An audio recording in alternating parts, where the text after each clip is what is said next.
கலைஞர் நூற்றாண்டு நிறைவை ஒட்டி அறிக்கை வெளியிட்டுள்ள முதலமைச்சர் மு.க.ஸ்டாலின் கலைஞரின் பாதையில் தாங்கள் பயணத்தை தொடர்வதாக கூறியுள்ளார்.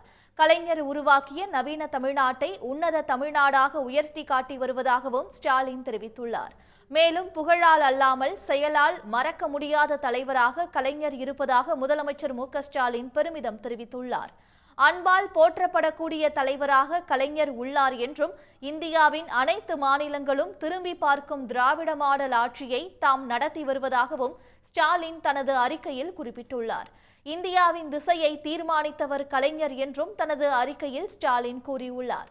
தொடர்ந்து கலைஞர் இருந்து செய்ய வேண்டியதை அவரது மகனாக தாமிருந்து செய்து வருவதாக கூறியுள்ள முதலமைச்சர், கலைஞர் கண்ட கம்பீர தமிழ்நாட்டை திமுக ஆட்சி உருவாக்கி வருவதுடன் உலக நாடுகளோடு போட்டி போடும் அளவுக்கு தொழில் வளர்ச்சியை மாநிலம் கண்டிருப்பதாகவும் ஸ்டாலின் குறிப்பிட்டுள்ளார். உடனுக்குடன் செய்திகளை தெரிந்து கொள்ள சன் நியூஸ் பெல் ஐகானை கிளிக் பண்ணுங்க.